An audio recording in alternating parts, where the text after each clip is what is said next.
தமிழரின் ஆதி வாழ்வியலான ஆசிவகம் பற்றிய எனது ஆய்வு படைப்புகளுக்கு பிறகு இராமாயணம் மகாபாரதம் பற்றியும் ஆய்வு செய்து வெளியிடுமாறு தொடர்ந்து எனக்கு வேண்டுகோள்கள் வந்த வண்ணம் இருந்தன. வேண்டா வெறுப்பாக தொடங்கினாலும் ராவணனும் அவரது மகன் இந்திரனும் பற்றி மாபெரும் கண்டுபிடிப்புகளை செய்திருந்தேன். அப்போதுதான் இவை வெறும் கதையல்ல, இந்தியாவின் ஆதி வரலாற்றை தாங்கி நிற்கும் ஆவணங்கள் என்பதை உணர்ந்தேன். அதாவது அதுவரை பெரும்பாலும் கதையாக அறியப்பட்ட இவற்றை வரலாற்று ஆவணங்கள் என்று சந்தேகத்திற்கு இடமில்லாமல் உணர்த்தினேன்.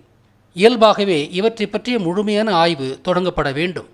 ஆனால் எனது வாழ்வாதாரம் சார்ந்த பணிகளிலும் மற்றும் தற்கால நிகழ்வுகள் பற்றிய விடயங்கள் தயாரிப்பிலும் எனது நேரம் கழிந்து கொண்டிருந்தது. அதனால் மகாபாரத இராமாயண ஆய்வுகளை தொடங்கக்கூடிய சூழ்நிலை உருவாகவில்லை. இந்த ஆய்வுகளோடு எந்த தொடர்பும் இல்லாமல் ஆதிச்சநல்லூரில் 114 ஏக்கர் பரப்பளவில் உள்ள ஆதிகால இடுகாட்டை வெகு நாட்களாக காண துடித்து கொண்டிருந்தேன். அதனுடைய வரலாற்று முக்கியத்துவத்திற்காக மட்டுமே ஆதிச்சநல்லூரை காண துடித்தேன். ஆனால் ஆதிச்சநல்லூரில் எந்த வரலாறு புதைந்துள்ளது என்று அறிந்திலேன். 30 மாதங்களுக்கு முன்பு திருநெல்வேலிக்கு அருகாமையில் உள்ள ஆதிச்சநல்லூருக்கு செல்லும் வாய்ப்பு கிடைத்தது. ஆதிச்சநல்லூர் இடுகாடு என்பது வெறும் மண் மேடுகளும் ஆங்காங்கே அகழ்வாராய்ச்சி செய்ததற்கான தடயங்களை தாங்கிக் கொண்டிருக்கும் குழிகளும் கொண்டதுதான். ஆனால் ஒரு மூலையில் இருந்த கோயில் எனது கவனத்தை ஈர்த்தது. கோயில் மூடப்பட்டிருந்ததால் அங்கே கால்நடைகளை மேய்த்து கொண்டிருந்த சிறுவர்களை அணுகி இந்த கோயிலை பற்றிய தகவலை சொல்லும்படி வேண்டினேன். அவர்கள் சொன்னது என்னை அதிர்ச்சியில் உறைய வைத்தது. இந்த கோயில் பாண்டியராஜன் கோயில் என்றும் அதனுள் 5 பாண்டவர்களும் 100 துரியோதனர்களும் புதைக்கப்பட்டிருக்கிறார்கள் என்றும் இது ஒரு சமாதி கோயில் என்றும் கூறினர். வேறு பல பயணங்களில் இக்கோயிலை பற்றி மேலும் பலரிடம் விசாரித்த போது இந்த கோயிலை பற்றி பலவிதமான செய்திகள் உள்ளன என்று தெரிந்து கொண்டேன். ஆனாலும் அவை அனைத்தும் மகாபாரத பாண்டவரோடே சம்பந்தப்பட்டிருக்கின்றன. ஆனால் இதுவரை நான் சந்தித்த யாரும் இந்த 114 ஏக்கர் இடுகாட்டில் பாரத போரில் இறந்தவர்களை புதைத்திருக்கலாம் என்ற கருத்தை வைக்கவில்லை. ஆனால் இந்த கருத்துதான் பாண்டியராஜன் கோயில் பற்றி அறிந்தவுடன் எனக்கு தோன்றிய முதல் கருத்து. இவ்வளவு பெரிய இடுகாடு போரில் விழுந்தவர்களை புதைத்ததாகத்தான் இருக்க வேண்டும். பெரு நகரங்களில் கூட இடுகாடுகள் ஆங்காங்கே நகரம் முழுக்க விரவி கிடக்குமே ஒழிய ஒரே இடத்தில் பெரிய இடுகாடாக இருப்பதில்லை. அப்படி இருந்தால் நகர மக்கள் பல கிலோமீட்டர்கள் நடந்து வந்து மாண்டத்தங்களின் உறவுகளை புதைக்க வேண்டும் என்பதால் அவ்வாறு இருக்க வாய்ப்பில்லை. எனவே ஆதிச்சநல்லூர் போன்ற மிகப்பெரிய இடுகாடுகள் நகர மக்களின் இயல்பான இடுகாடுகளாக இருக்க வாய்ப்பில்லை. எனவே அந்த பகுதியில் பெருந்திரளாக கூடியிருந்த மக்களின் துர்மரணமாகவோ அல்லது வீர மரணமாகவோ தான் அவை இருக்க வேண்டும். இவ்வளவு பெரிய மரணங்கள் மற்ற காரணங்களை விட போரினால் வந்திருக்கவே அதிக வாய்ப்பு இருக்கிறது. ஆதி இந்தியாவில் நடந்த மாபெரும் போராகவே மகாபாரதம் அறியப்படுகிறது. ஆதிச்சநல்லூரை விட பெரிய ஆதி இடுகாடு இந்தியாவில் வேறெங்கும் இல்லை. ஆதலினால் மகாபாரத போர் இங்கேயே நடந்திருக்க வேண்டும் என்பது எனது முதற்கட்ட ஊகமாக இருந்தது. எனது ஆதிச்சநல்லூர் முதற் பயணத்திற்கு சற்று முன்புதான் பாண்டி என்றால் விவசாயம் என்று கேள்விப்பட்டேன். வலதுகையில் பச்சை கிளி கொண்டு பச்சை உடலோடு பாண்டியரின் தலைநகரான மதுரையின் முக்கிய தெய்வமாக உள்ள மீனாட்சியை விவசாய தெய்வமான பச்சையம்மாளின் இன்னும் ஒரு பெயர் என்றும் மீனாட்சியின் பெயர் காரணம் துவாபர யுகத்தோடு சம்பந்தப்பட்டது என்றும் நான் ஆய்ந்தறிந்த பிறகு பாண்டியர் விவசாய மன்னர் பரம்பரைதான் என்பதை திட்டவட்டமாக உணர்ந்தேன். பாண்டியராஜன் கோயிலிலிருந்து தடம் பிடித்து பாண்டியரே பாண்டவர் என்றறியப்பட்டிருக்க வேண்டும் என்பதையும் ஊகித்தேன். பாண்டியர்தான் பாண்டவர் என்றறிந்தவுடன் கௌரவர் என்ற சொல்லின் மூலத்தை ஆய்வு செய்தேன். குரவர் என்ற சொல் கௌரவராக மருவியிருக்குமோ? இதுபோன்று மருவிய வேறு சொற்கள் உண்டோ? கௌமாரன் என்ற முருக வழிபாடு, முருகனுக்கு குமரன் என்ற பெயர் உண்டல்லவா? அதுவே கௌமாரமாக மருவி இருக்கலாமே. ஆம், குமரன் கௌமாரனானது போல குரவர் கௌரவரானது. மிகச்சரி. புத்தம் பௌத்தமானது, சுகம் சௌக்கியமானது என்று நிறையவே சான்றுகள் உண்டு. குரவர்கள் மலையில் வாழும் மக்கள். சிவனும் ஒரு மலைவாழ் குரவனே. ஆம், மகாபாரதம் என்பது மலைவாழ் குரவர்களுக்கும் தரையில் விவசாயம் செய்த பாண்டியர்களுக்குமான போர்தான். இதை உறுதி செய்யும் உண்மை எதுவென்றால் ஆயர்களின் அரசனான கிருஷ்ணன் இந்த சண்டையில் நடுநிலை வகித்ததுதான். தென் தமிழகத்தின் நில அமைப்பை கருத்தில் கொண்டால் மேற்கு தொடர்ச்சி மலை மேற்கிலும் கிழக்கில் கடலுக்கருகில் விவசாய நிலமான டெல்டா பகுதியும் இவற்றிற்கிடையில் காடும் உள்ளதை காணலாம். கால்நடைகளை பேணி வாழும் மக்கள் இந்த இடைப்பட்ட காடுகளில் வசிப்பதாலேயே அவர்களுக்கு இடையர் என்ற பெயர் வந்தது. மகாபாரதம் என்பது மேற்கு குரவர்களுக்கும் கிழக்கு பாண்டியர்களுக்குமான சண்டை என்பதால் இவர்களுக்கு இடையில் வாழ்ந்த 1000 இடையர்கள் போரில் நடுநிலை வகிப்பதை ஒரு தந்திரமாகவே கொண்டனர். அதற்கு 2 காரணங்கள் உண்டு. 1. இவர்கள் இந்த 2 சமூகங்களின் இடையில் வசித்ததால் இந்த 2 சமூகங்களுடனும் இவர்களுக்கு வணிக மற்றும் கலாச்சார தொடர்புகள் இருந்தன. 2. இந்த போரில் இறுதியில் யார் வெற்றி பெறுவர் யார் தோற்பர் என்பது தெரியாததாகையால் நடுநிலை எடுப்பதின் மூலம் யார் வெற்றி பெற்றாலும் அவர்களின் கோபத்திற்கு ஆயர்குலம் ஆட்பட வேண்டிய நிலை வராது. எனவே தமிழகத்தின் நில அமைப்பை காணும்போது ஆயர்களின் நடுநிலைமை எவ்வளவு சாதுரியமான நிலைப்பாடு என்பது புரியும். ஆனால் மாடுகள் வைத்திருந்த ஆயர் இடையர்களுக்கு பாண்டியர் போல தாமும் விவசாயம் செய்யும் குறிக்கோள் இருந்தது. போரில் தந்திரமான நடுநிலை வகித்தாலும் பாண்டியர் வெல்வதையே ஆயர்கள் விரும்பினர். ஆனால் இடையர்களிலே ஆடு மேய்க்கும் கோணார்கள் குறவர்களோடு கைகோர்த்தனர். ஆடு வைத்திருக்கும் கோணார்கள் விவசாயம் செய்ய முடியாதென்பதாலும் விவசாய பெருக்கத்தால் தங்களுக்கான மேய்ச்சல் நிலம் குறுகும் என்பதாலும் அவர்கள் விவசாயத்தை எதிர்த்து குறவர்களோடு அணி சேர்ந்தனர். எனவே தமிழகத்தின் நில அமைப்பு இந்த போர் அரசியலுக்கான கருவியாகவும் ஆயர்களின் அரசியல் ராஜதந்திரத்தை தீர்மானிப்பதாகவும் இருந்தது. இதுவே மகாபாரதம் தென் தமிழகத்தில்தான் நடந்தது என்பதற்கான சான்றுகளில் ஒன்றாக திகழ்கிறது. கௌரவர்கள் 100 பேர், ஆனால் பாண்டவர்கள் 5 பேர் என்பதிலிருந்து அக்கால சூழலை இவ்வாறு ஊகிக்கலாம். கௌரவர்கள் 100 மலைநாடுகளின் அரசர்கள், பாண்டியர்கள் 5 விவசாய குடிகளின் அரசர்கள். பாண்டியர்கள் வெறும் 5 பேர் என்பதிலிருந்து தமிழகத்தில் மகாபாரத காலத்தில் விவசாயம் தொடக்க நிலையில்தான் இருந்தது என்பதை புரிந்து கொள்ளலாம். இதனால் பாண்டவர்களின் படை கௌரவர்களின் படையை விட சிறியது என்பதையும் புரிந்து கொள்ளலாம். இவர்களுக்கிடையில் போருக்கான காரணத்தையும் நாம் ஊகிக்க முடியும். பாண்டியர்கள் காடுகளை அழித்துத்தான் விவசாய நிலத்தை உருவாக்கினார்கள். இது இன்று வரை இயற்கையை அழிக்காமல் வாழும் குறவர்களை அக்காலத்தில் கோபப்படுத்தி இருக்கலாம். இதுவே இவர்களுக்கிடையில் உண்டான முரண்பாட்டிற்கான மூல காரணம். தென் தமிழகத்தின் நில அமைப்பு, முரண்பட்டு நிற்கும் எதிரெதிர் அணிகள், முரண்பாட்டிற்கான காரணம், ஆயர்களின் போர் நிலைப்பாடு என்று அனைத்தும் அக்காலகட்டம் பற்றி நாம் ஊகிக்கும் வடிவத்தோடு மிகச் சரியாக பொருந்துகிறது. அடுத்ததாக சொல்லாய்வுகளிலிருந்து வரலாற்றை மீட்டெடுக்கும் எனது பரந்த அனுபவத்தை கொண்டு மகாபாரதத்தின் சில முக்கியமான பாத்திரங்களின் பெயர்களின் காரணத்தை அறிய முற்பட்டேன். வரலாற்று பெயர்கள் எல்லாமே பட்டப்பெயர்களே என்பதால் சரியான பெயர் காரணங்கள் எனது புரிதலை செழுமைப்படுத்துவதோடு இன்னும் அக்காலகட்டத்தை சரியாக புரிந்து கொள்ளவும் வகை செய்யும். அந்த பெயர்களாவன திருதராட்சன், காந்தாரி, துரியோதனன், துச்சாதனன், துச்சலை, சகுனி, கிருஷ்ணன், தருமன், பாஞ்சாலி அல்லது திரௌபதி, பீமனும் கடோட்கஜனும், சகாதேவன், குந்தி, பீஷ்மர் போன்றவை. இந்த பெயர்களின் காரணங்களை அறிந்தவுடன் மகாபாரத போர் நடந்தது தென் தமிழகத்தில் என்றும் சமஸ்கிருதத்திற்கோ வட இந்தியாவிற்கோ எந்த சம்பந்தமும் இல்லை என்றும் 100% உறுதியாக நிறுவினேன். இந்த பெயர்களின் சொல்லாய்வுகளை இப்போது காண்போம். திருதராட்சன். திரு என்பது உயர்வு நவிர்ச்சி அடைமொழி. அதை நீக்கிய பின் இந்த சொல் திராட்சன் என்றாகிறது. தமிழ் சொற்கள் சமஸ்கிருதத்துக்கு மருவும்போது ட ஒலி ஷா ஒலியாக மருவும் என்ற விதிப்படி திராட்சன் என்ற சொல்லிலிருந்து ஷா ஒலியை மீண்டும் டா ஒலியாக மாற்றினால் கிடைப்பது திராட்டன் என்ற சொல். இப்போது மூலச்சொல் எதுவென்று புரிந்துவிட்டது. திரட்டு என்பதே மூலச்சொல். பாண்டியரோடு போர் செய்ய மலைநாட்டு மன்னர்கள் 100 பேரையும் திரட்டியவன் என்பதால் இவன் திரட்டன் என்று அழைக்கப்பட்டான். திரட்டன், திராட்டன், திராட்சன், திருதிராட்சன். அதாவது 101 மலைநாட்டு மன்னர்களில் ஒருவன் ஏனைய 100 பேரையும் திரட்டி அப்போது புதிதாக தோன்றிய விவசாய குடிகளோடு போர் புரிய ஆயத்தமானவனே திருதராட்சன். காந்தாரி. இந்த சொல்லாய்வு அதி முக்கியத்துவம் வாய்ந்தது. தயவு செய்து கவனமாக கேளுங்கள். திருதராட்சன் ஏனைய 100 மலைநாட்டு அரசர்களை போருக்காக திரட்டியவுடன் போர் முடியும் வரை அவர்களை பிரிந்து செல்லாமல் காக்க வேண்டும். இறுக்கமான காலங்களில் உறவுகளை கட்டி காப்பவர்கள் பெண்கள். காந்தம் எப்படி பொருள்களை ஈர்த்து வைத்து காக்கிறதோ அதே போல கூடிய இம்மன்னர்கள் மீண்டும் கலைந்து செல்லாமல் காந்தம் போல் கவர்ந்து வைத்திருந்தவள் காந்தாரி. இது எனது அடிப்படை சொல்லாய்வு. மகாபாரத 3ஆம் விழியத்தில் ஜென்டார் என்று அழைக்கப்பட்ட ஆம்பர் கண்தாரை என்ற சொல்லின் மருவிய வடிவம் என்று சொல்லியிருந்தேன். அந்த அடிப்படையில் அக்காலத்தில் கண்தாரை என்று அழைக்கப்பட்ட ஆம்பரே திருதராட்சனின் மனைவியாக ஏன் புனையப்பட்டிருக்கக்கூடாது என்று பின்னூட்டம் வழியாக திரு சோலையப்பன் கருத்து தெரிவித்திருந்தார். சகுனியால் கொண்டு வரப்பட்டு திருதராட்சனுக்கு கொடுக்கப்பட்டதால் இது ஏன் திருதராட்சனின் மனைவியாக உருவகப்படுத்தப்பட்டிருக்கக்கூடாது? யூதர்கள் பெண்களை வெறும் போகப் பொருள்களாகவே கருதும் மனப்பான்மை கொண்டவர்கள் தானே. இது சோலையப்பனின் வாதம். ஆம்பர் எனும் அரக்கு மகாபாரதத்தின் மையப்பொருள் அல்ல. அது மகாபாரதம் முழுவதும் நிறைந்திருக்கும் பாத்திரமும் அல்ல. ஆம்பர் என்பது அரக்கு மாளிகை நிகழ்வு ஒன்றோடு மட்டும் சம்பந்தப்பட்டது. எனவே ஆம்பரே காந்தாரியாக இருக்க வாய்ப்பில்லை என்று அவருக்கு நான் பதிலுரைத்திருந்தேன். ஆனால் திரு சோலையப்பனை மேற்கோள் காட்டி திரு சிவா அவர்கள் காந்தாரி சகுனியின் உண்மையான சகோதரியாக ஏன் இருக்கக்கூடாது என்று வினவினார்.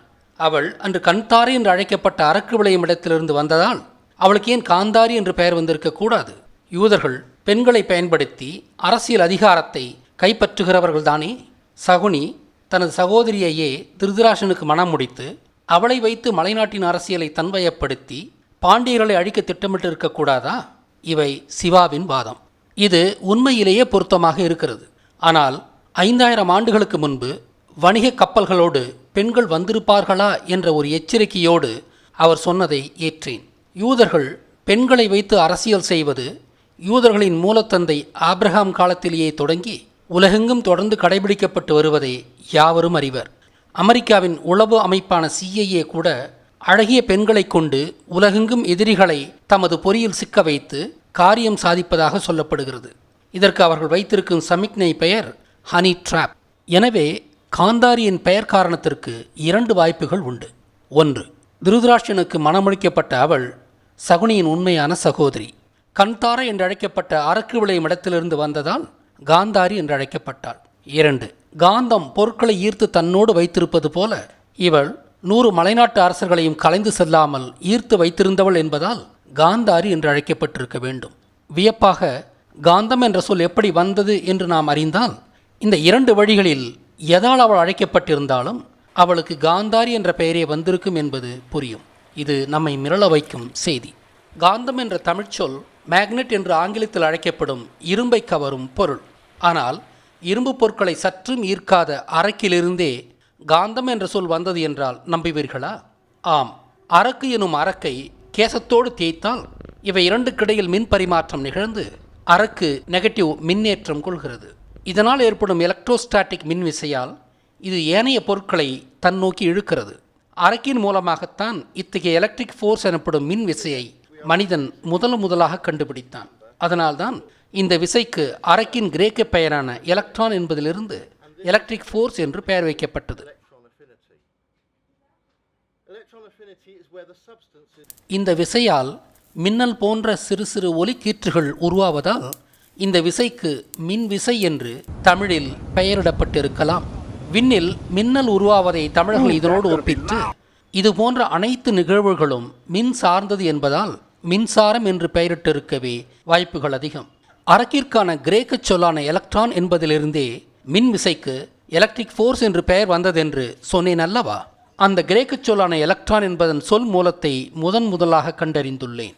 சூரிய கடவுளின் அழுகை என்றே கிரேக்கர்கள் ஆம்பரை வர்ணித்தார்கள். அதற்கு காரணம் அவை தீயின் மஞ்சள் நிறத்தில் இருப்பதால்தான். அரக்கு என்பது ஜன்டார் என்றும் அதன் மூலச்சொல் கண்தாரை என்றும் நாம் அறிவோம். எல் ப்ளஸ் கண் ப்ளஸ் தார் எல்கன்டார், எல்கன்ட்ரா, எல்கட்ரான், எலக்ட்ரான். எனவே வரலாற்று ரீதியாக ஆம்பர் எனப்பட்ட அரக்குதான் முதலாக பொருட்களை கவர்ந்தெழுக்கும் பண்பை வெளிப்படுத்திய பொருள். ஆம்பர் என்பது அரேபிய சொல். அப்பொருளின் ஸ்லாவிக் சொல்லான ஜென்டார் கண்தார் என்ற மூலச்சொல்லிலிருந்தே மருவியது. கண்தார் என்ற சொல்லிலிருந்தே காந்தம் என்ற சொல் உருவாகியது. கண்தார், காந்தம், காந்தம். எனவே எப்படி பார்த்தாலும் காந்தாரி என்ற சொல் அரக்கு எனப்படும் ஆம்பரிலிருந்தே தோன்றியது என்பது நம்மை வியக்க வைக்கும் உண்மை. இன்னுமொரு அவதானம் என்னவென்றால், கிரேக்கர்களுக்கு முன்பே நமக்கு அரக்கின் ஈர்ப்பு விசை தெரிந்திருக்கிறது. அதனால்தான் தமிழர்கள் அதை எலக்ட்ரான் என்று அழைக்காமல் காந்தம் என்றனர். இவற்றிலிருந்து நாம் பெறும் சாரமான செய்தி என்னவென்றால், சமஸ்கிருத மகாபாரதத்தில் உள்ளது போல காந்தாரி ஆப்கானிஸ்தானத்து கந்தகாரிலிருந்து வந்தவர் இல்லை. அவரது பெயர் அரக்கிலிருந்தே உருவானது. நாம் முன்பே கண்டறிந்து கூறியது போல சகுனி ஒரு யூதன் என்பதையும் இது உறுதி செய்கிறது. சிலப்பதிகார மாதவி ஒரு யூத பெண்ணே என்று நான் பல காலமாக எண்ணிக்கொண்டிருந்தேன். வணிக கலங்களோடு தமிழகம் வந்த ஒரு யூத பெண்ணே அவள். கோவலன் தனது பொருளையெல்லாம் இந்த பெண்ணிடமே இழந்தான். எனவே காந்தாரியும் வணிக குழுவோடு தமிழகம் வந்த ஒரு யூத பெண்ணாக இருக்கவே வாய்ப்புகள் அதிகம் உள்ளது. துரியோதனன். துர் என்றால் கெட்டது அல்லது அநியாயமானது என்று பொருள். ஓதனன் என்றால் சொல்பவர் அல்லது ஓதுபவர் என்று பொருள். எனவே துரியோதனன் என்றால் அநியாயம் பேசுபவர் என்று பொருள். திருதராஷ்டிரனின் 100 பிள்ளைகளாக அறியப்படும் இவர்கள் உண்மையிலேயே 100 மலைநாடுகளின் அரசர்கள்.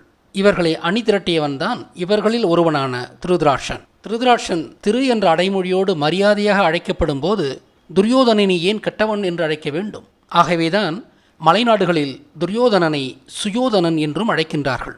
சு என்றால் உயர்ந்த என்று பொருள். எனவே சுயோதனன் என்றால் நியாயம் பேசுபவன் என்று பொருள். அவரது பாத்திரம் கெட்டவராக சுட்டப்பட்டதை எதிர்த்ததின் விளைவாக அவருக்கு எதிரும் புதிருமான 2 பெயர்கள் உள்ளன. துர் என்று தொடங்கும் அனைத்து பெயர்களுக்கும் இது பொருந்தும். துச்சாதனன் கெட்ட சாதனை செய்தவன் என்று பொருள். சமஸ்கிருத மகாபாரதத்தின்படி பாஞ்சாலியின் ஆடைகளை களைந்தவன் என்ற கெட்ட சாதனையின் பெயரால் இந்த பெயர் சூட்டப்பட்டது. துர் ப்ளஸ் சாதனன், துர்சாதனன், துச்சாதனன். துச்சலை 101 மலைநாடுகளில் ஒன்றிற்கு தலைவி, அரசி. மற்ற 100 நாடுகளுக்கும் தலைமை அரசர்களே. சலம் என்பது நீரையும் ஆற்றையும் குறிக்கும். ஆறுகளை பெண்ணாக உருவகம் செய்வது வழமையாதலால் இங்கே பெண்ணான இவளை சலமென்றே அழைத்து மற்ற 100வர்களைப் போல கெட்டவள் என்ற பொருளில் துர்சலம் என்று துச்சலையானவள். துர் ப்ளஸ் சலம், துர்ச்சலம், துச்சலை.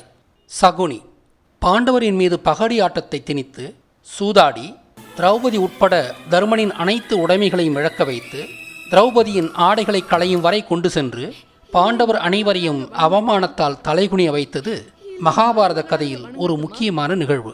போருக்கான மூலச்சிக்கலே இதுதான். எனவே அனைவரையும் தலைகுனிய வைத்தவன் என்ற பொருளில் சம் ப்ளஸ் குனி, சங்குனி, சகுனி என்று பெயரிடப்பட்டான். சம் என்றால் அனைத்தையும் அல்லது அனைவரையும் என்று பொருள். இந்த சம் என்ற தமிழ்ச்சொல் தான் ஆங்கிலத்தில் கூட்டல், அதாவது ஆட் என்ற பொருளில் உள்வாங்கப்பட்டது. கிருஷ்ணனின் போர்த்தந்திரம்தான் எண்ணிக்கையில் குறைவாக இருந்த பாண்டவர்களை போரில் வெற்றி பெற வைத்தது. நல்ல கருத்துக்களை கொண்டவர் என்பதால் கிருஷ்ணனை கருத்தினன் என்றழைத்து அது மருவியே கிருஷ்ணன் ஆனது. கருத்தினன், கிருத்தினன், கிருட்ணன், கிருஷ்ணன். இந்த மிக முக்கியமான சொல்லாய்வு சரி என்று நிறுவ ஜீசஸ் கிறிஸ்துவின் பெயரையும் சொல்லாய்வு செய்வோம். ஜீசஸ் இந்தியாவில் புத்தம் படித்துவிட்டு தனது 29வது வயதில் இஸ்ரேல் செல்கிறார். தனது மக்களான யூதர்களுக்கு அன்பையும் அமைதி வழியையும் போதித்து அதன் மூலம் அமைதி புரட்சி செய்து ரோமானியர்களிடமிருந்து தனது மக்களை விடுவித்து திபெத்தின் தலாய் லாமாக்கள் போல ஒரு ஆன்மீக சாம்ராஜ்யத்தை அமைக்க நினைத்தார். வன்முறையும் போர் சூழலுமே நிறைந்திருந்த பாலைவன பகுதியில் இவருடைய கருத்துக்கள் வித்தியாசமானதாகவும் விரும்பப்படுவதாகவும் இருந்தது. இது அப்போது நிலை கொண்டிருந்த அதிகார மையங்களுக்கு சவாலாகவும் புரட்சியும் உருவாகும் நிலை உள்ளதை உணர்ந்த யூத மத குருமார்களும் ரோமானியர்களும் சேர்ந்து ஜீசஸை சிலுவையில் அறைந்தார்கள். இப்போது சொல்லாய்வுக்கு வருவோம். அவருடைய கருத்துகள் மிக சிறப்பாக இருந்ததால் மக்கள் அவரை கருத்தர் என்று அழைத்தனர். கருத்தர், கிருத்தர், கிறிஸ்தர், கிறிஸ்து, கிறிஸ்ட், கிரைஸ்ட். இந்த சொல்லாய்வு சரி என்று நிறுவும் இன்னும் ஒரு ஆதாரம் என்னவென்றால், கருத்தர் என்ற மூலச்சொல் கர்த்தர் என்று மருவி இன்றும் தமிழர்களால் ஜீசஸ் கர்த்தர் என்றே அழைக்கப்படுகிறார். கருத்தர், கர்த்தர். தருமன் இவர் தர்ம சிந்தனையோடு வாழ்ந்தவர் என்பதால் இந்த பெயர். தர்மம் என்ற சொல் தாய் என்ற வேர்ச்சொல்லிலிருந்து உருவானதே. பாஞ்சாலி முன்பே சொன்னது போல பாஞ்சாலியோ திரௌபதியோ மனிதரை குறித்த சொல் அல்ல. பெண்கள் உயிர்களை உருவாக்குபவர்கள் என்பதால் பெண்ணை வளமான விவசாய நிலத்தோடு ஒப்பிட்டனர். எனவே 5 பாண்டியர்களுக்கும் சொந்தமான விவசாய நிலம் பாஞ்சாலி என்று பெண்ணாக உருவகப்படுத்தப்பட்டது. பாஞ்சாலி என்பதன் பொருள் 5 ஆட்களுக்கு சொந்தமானவள் என்பது. 5 + ஆளி, ஐஞ்சாலி, பைஞ்சாலி, பாஞ்சாலி. விவசாய நிலம் பெண்ணாக உருவகப்படுத்தப்பட்டதால் இது விவசாய நிலத்திற்கான தெய்வத்தையே குறித்தது. விவசாய நிலத்தின் கடவுள் தரை + பதி, தரைப்பதி, திரௌபதி, திரௌபதி. தரை என்பதை பிராமணர்கள் திர என்பார்கள். எனவே தரைப்பதி திரௌபதியாகி திரௌபதி ஆகியது. இந்த திரௌபதி என்பது மீனாட்சி ஆகிய பாண்டியர்களின் தெய்வம்தான். திரௌபதியும் மீனாட்சியும் ஒரே மாதிரியாக உருவகப்படுத்தப்பட்டு பச்சையம்மாளையே குறித்தது. இவர்கள் கையில் இருக்கும் பச்சை கிளி விவசாயத்தை குறிக்கும் பச்சை நிறத்தை அழுத்தமாக குறிக்கவே. எனவே பச்சையம்மா, மீனாட்சி, திரௌபதி, பாஞ்சாலி என்ற அனைத்தும் ஒன்றே என்று அறிக. பீமனும் கடோட்கஜனும். வீமான் தான் பீமன் ஆனது. வி என்பது உயர்ந்த, பெரிய என்ற பொருள் கொண்ட சொல். இது அவரின் பெரிய உருவத்தை குறித்தது. பீமனுக்கு அமானுட சக்திகள் இருந்திருக்க வேண்டும். அவர் பஞ்சமாசக்திகள் தெரிந்தவராக இருந்திருக்க வேண்டும். பஞ்சமாசக்திகளில் ஒன்றுதான் மகிமம். தனது உருவத்தை பெரிதாக்கும் சித்தி இது. பீமனின் மகன் கடோத்கஜன் பெரும் உருவம் கொண்டவராகவும் மகிமம் சித்தியை அறிந்தவராகவும் இருந்தார். கடோத்கஜன் போரில் இந்திரன் வரலாற்றில் பஞ்சமா சித்திகள் அனைத்தையும் அறிந்த முதல் சித்தன். அதனாலேயே அவன் ஐந்திர சித்தன், இந்திர சித்து, இந்திரன் என்ற பட்டப்பெயரை பெற்றான். அவர் தனது லெகிமம் சித்தியை கொண்டு வானில் பறக்கும் சக்தியை பெற்றவர். அவரது சித்தப்பாவான கும்பகர்ணன் உடலை பெரிதாக்கும் மகிமம் கலையை தனது தவ வலிமையால் பெற்றார். ஒரு அமர்வில் தொடர்ந்து 6 மாதங்கள் கண்களை மூடிக்கொண்டு தியானம் செய்ததை எதிரிகள் 6 மாத காலம் தூங்குவார் என்று கதை கட்டி எழுதிவிட்டனர். இது பொய் என்பதை அவரது பெயரே காட்டிக் கொடுக்கிறது. கும்பகர்ணன் என்பது கும்பத்தை போன்று கரமுத்திரை செய்து இறையை வணங்குபவர் என்று பொருள். கும்பம் ப்ளஸ் கரணன், கும்பகரணன், கும்பகர்ணன். எனவே கும்பகரணன் என்பது கும்பமுத்திரை செய்யும் கரங்களை உடையவன் என்று பொருள். கும்பம் ப்ளஸ் இடு கும்பிடு. எனவே இவரது பெயரிலிருந்து இவர் தூங்கவில்லை, நீண்ட தியானத்தில் இருந்தவர் என்பது புலப்படும். தியானத்தில் இருக்கும் கும்பகர்ணனை அவ்வளவு எளிதில் எழுப்ப முடியாது என்பதற்கு 11ஆம் நூற்றாண்டில் வாழ்ந்த போதிதருமன் ஆதாரம் தருகிறார். காஞ்சிபுரத்திலிருந்து சீனா சென்ற போதிதருமன் அங்கே ஒரு குகையில் 9 வருடங்கள் இடைவிடாது தியானத்தில் இருந்தார். அவரை எழுப்ப அரசனின் நாட்கள் எவ்வளவு முயற்சித்தும் அவரை தியானத்திலிருந்து எழுப்ப முடியவில்லை என்று போதிதருமன் பற்றிய சீனர்களின் வரலாறே சொல்கிறது. இதிலிருந்து பீமனும் கடோத்கஜனும் தங்களின் மகிமம் சித்தியால் பெரிய உருவம் கொண்டனர் என்பது உறுதியாகிறது.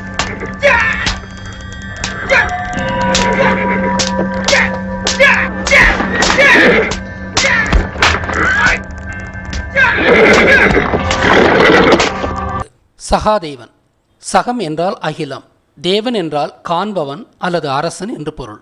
எனவே சகாதேவன் என்பது அகிலத்தை ஆய்பவன் அல்லது வானசாத்திரம் அறிந்தவன் என்று பொருள். இயல்பாக இவரே நாட்காட்டிகளை கணிப்பவரும் நல்ல நேரங்களை கணிப்பவரும் ஆவார். இவை சார்ந்த இவர் பற்றிய குறிப்புகள் மகாபாரதம் முழுவதும் வருகிறது. இவரும் ஒரு சித்தரே. கிருஷ்ணனிடமும் இல்லாத அமானுட சக்திகள் இவரிடம் இருந்தது. கிருஷ்ணனையே இவர் கயிற்றால் கட்டி தனது சக்தியை கிருஷ்ணனுக்கு வெளிப்படுத்தினார். பொதுவாகவே பாண்டவரிடம் அமானுட சக்திகள் இருந்ததால் தான் சகுனி பாண்டவர்களை போரில் வெல்வதை விட தந்திரங்களால் கொல்வதையே சரியான வழியாக கருதினான். சகுனி பாண்டவரின் மீது தொடுத்த நிழல் யுத்தங்களுக்கு இதுவே அடிப்படை. சகுனியின் நிழல் யுத்தத்திற்கு கௌரவர்களிடமே வரவேற்பில்லை என்பதை எங்களின் கள ஆய்வில் கண்டறிந்தோம். இதுவும் சகுனி ஒரு அந்நியன் என்பதை உணர்த்துகிறது. சித்தர்களின் பூமியாகிய இலங்கையிலிருந்து வந்ததால் பாண்டியர்கள் சித்த வழிமுறைகளை பின்பற்றினர். இராமாயண காலத்தில் ராவணனும் இந்திரனும் உலகலாம் அறிந்த மாபெரும் சித்தர்கள். பஞ்சமா சித்திகளை அறிந்த இந்திரன் லெகிமம் சித்தியின் மூலம் வானத்தில் பறக்கும் சக்தியை பெற்றார். கௌரவர்களிடமும் சித்தமரபு இருந்திருந்தாலும் இலங்கையிலிருந்து வந்த பாண்டவர்களே அதில் உச்சம் கண்டவராக அக்காலகட்டத்தில் இருந்தனர். பீஷ்மர். பீஷ்மர் ஒரு நிகரற்ற வீரராகவே சித்தரிக்கப்படுகிறார். அவரது பட்டப்பெயர் 2 சொற்களால் உருவானது. வி என்றால் மகிமை, உயர்வு என்று பொருள். சமர் என்றால் போர் என்று பொருள். வீசமர் என்றால் மகிமை பொருந்திய போர் வீரன் என்று பொருள். அதாவது நிகரற்ற போர் வீரன் என்று பொருள். வீசமர் பீசமராகி பீசமர் பீஷ்மரானது. குந்தி. சமஸ்கிருத மகாபாரதத்தின்படி குந்தி தனது 4 பிள்ளைகளை 4 கடவுளருக்கு பெற்றாள். கர்ணன் சூரியனுக்கும், தருமன் யமனுக்கும், அர்ஜுனன் இந்திரனுக்கும், பீமன் வாயுவிற்கும் பிறந்தனர்.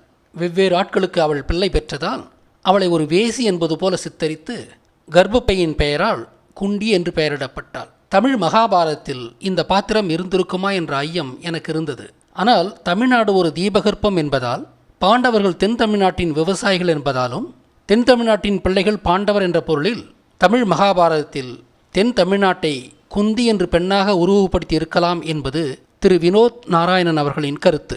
அனைத்து கதாபாத்திரங்களின் சொல்லாய்வுகளை இந்த விடயத்தில் செய்யவில்லை. இதுவரை செய்ததிலிருந்தே நாம் அறிவது என்னவென்றால், இந்த வரலாற்று காவியத்தின் நாயகர்களின் பெயர்கள் எல்லாமே தமிழ் பெயர்கள்தாம். சமஸ்கிருதத்தின் மூலமாக இந்த பெயர்களின் அர்த்தங்களை புரிந்து கொள்ள முடியாது. மேலும் நாம் காணப்போகும் சொல்லாய்வுகளில் பிராமணர்களால் புகுத்தப்பட்ட பாத்திரங்களின் பெயர்களும் தமிழ் பெயர்களாக இருப்பது தெளிவாக விளக்கப்படும். இது நமக்கு வியப்பை கொடுக்கிறது. இதிலிருந்து தெரிவது என்னவென்றால், 5ஆம் நூற்றாண்டில் கூட வட இந்தியாவின் மொழித்தளம் தமிழாகவே இருந்திருக்கிறது என்பதே. அவ்வப்போது பொருத்தமான இடங்களில் இனிவரும் விடயங்களில் சொல்லாய்வுகளோடு கருத்துக்கள் வைக்கப்படும். மகாபாரத ஆய்வு நோக்கி என்னை வழிநடத்திய சூழ்நிலைகளை அடுத்து வரும் விடயத்திலும் தொடர்ந்து சொல்வேன். அது கிருஷ்ணாவாச சேஸ் தமிழ் என்று ஆங்கிலத்திலும், கிருஷ்ணன் ஒரு பச்சை தமிழரே என்று தமிழிலும் விழியங்களாக வெளியிடப்படும். இந்த விழியத்தில் அரவானை பற்றி சொல்லாததற்கு காரணம் அதை பிறகு தெளிவாக சொல்ல வேண்டும் என்பதால்தான். ஆனால் இந்த கட்டுரையின் இறுதிப் பகுதி எழுதப்படும் போது கூவாகம் அரவான் திருவிழாவிற்கு அழைப்பு வந்திருந்தது. இவ்வருடத்திற்கான இவ்விழா 25/4/2017 தொடங்கி 18 நாட்கள் நடைபெற்று 12/5/2017 முடிவடையும். விழுப்புரம் மாவட்டத்தில் வாழும் இந்த சன்னலின் நேயர்கள் இவ்விழாவில் கலந்து கொள்ள வேண்டுகிறேன். மகாபாரத போர் தொடங்கும் முன்பு அரவான் காளிக்கு நரபலியாக கொடுக்கப்பட்டார். இறுதியில் எந்த அணிக்காக கொடுக்கப்பட்டிருந்தாலும் நரபலி கொடுக்க ஏற்பாடு செய்தது சகுனிதான். இன்றும் கூட நரபலி கொடுப்பதாக குற்றஞ்சாட்டப்படும் யூத இனத்தைச் சேர்ந்த அன்றைய சகுனியே நரபலிக்கு ஏற்பாடு செய்தார் என்பது வியப்பல்ல. அரவான் தலை அறுக்கப்பட்டு பலி கொடுக்கப்பட்டதால் தான் அருவான் அரவான் என்று அவரது பெயர் நிலைத்தது. அரவானுக்கு மனைவியாக இருந்ததால் தான் திருநங்கைகள் அரவாணி என்று அழைக்கப்பட்டனர். தமிழகத்தில் மட்டும் அரவான் வழிபாடு இவ்வளவு சிறப்பாக இருப்பது மகாபாரதம் தமிழகத்தில் நடந்த நிகழ்வு என்பதற்கு மேலும் ஒரு சான்றாக இருக்கிறது. மகாபாரத போருக்கான நரபலி மிகப்பெரிய செயலாக பார்க்கப்பட்டதால் அரவான் ஊரை சுற்றி மேளதாளங்களோடு ஊர்வலமாக அழைத்துச் செல்லப்பட்டு ஊருக்கு வெளியில் இருந்த காளிக்கு பலியிடப்பட்டார். தான் முழுமனதாக விரும்பியே காளிக்கு தனது உயிரை கொடுக்க துணிந்தார் என்பதின் அடையாளமாக அரவான் மேளதாளத்திற்கேற்ப குதித்து ஆடிச் சென்றதால் கூத்தாடி என்றும், பலிக்கப்புறம் தெய்வ நிலையை அடைந்ததால் கூத்தாண்டவர் என்றும் அழைக்கப்பட்டார். கூவாகத்தைப் போல வேறெங்கும் அரவான் வழிபாடு இவ்வளவு சிறப்பாக இல்லை என்றாலும் இதன் வேறு வடிவமாக பெரும்பாலான தமிழக கிராமங்களில் மன்மதன் ரதி விழா ஒவ்வொரு ஆண்டும் கொண்டாடப்படுகிறது. இதுவும் அரவான் பலி பற்றியது தான். இதை பற்றியெல்லாம் பிறகு விரிவாக சொல்வேன் என்றாலும் மன்மதன் ரதி பெயர் வந்த விதத்தை மட்டும் இங்கு சொல்லி முடிக்கிறேன். மன்மதன் என்பது அரவாணியை குறிக்கிறது. உடலில் எந்த குறையும் இல்லாத முழு ஆண் ஒருவனையே பலி கொடுக்க வேண்டும். எனவே பலி கொடுக்கப்பட்ட அரவான் அழகான முழு ஆண். தலையை வெட்டி பலி கொடுப்பது வதம் ஆகும். அதுவும் ஒரு வன்மையான வதம், அதாவது வல்வதம். வல்வதம், வன்வதம், மன்மதம். வானம் மானம் ஆவது போல இங்கு வன்வதம் மன்மதம் ஆகிறது. எனவே அப்படி வல்வதம் செய்யப்பட்டவனே மன்மதன். அவன் அழகான முழு ஆணாக இருந்ததால்தான் அத்தகைய அழகுடையோரை அரவான் காலத்திற்கு பிறகு மன்மதன் என்று அழைக்கும் வழமை வந்தது. அவனது மனைவி ஒரு திருநங்கை. அவள் ஆணுமல்ல பெண்ணுமல்ல, ஆண் பாதி பெண் பாதி, அதாவது அரைதி. தீ என்பது பெண்மையை குறிக்கும் விகுதி. அரவாணிகள் தங்களை பெண்களாகத்தானே கருதுகின்றனர். அதனால்தான் பெண்மைக்கான விகுதி. அரைதி, அரதி, ரதி. எனவே ரதி என்பது உண்மையில் அரவாணியையே குறித்து மன்மதனின் மனைவி என்பதால் தற்போது அழகுடையவளாக அழைக்கப்படுகிறாள். அரவாணிகளில் அழகுடைய அரவாணியாக அவள் இருந்திருக்க வேண்டும்.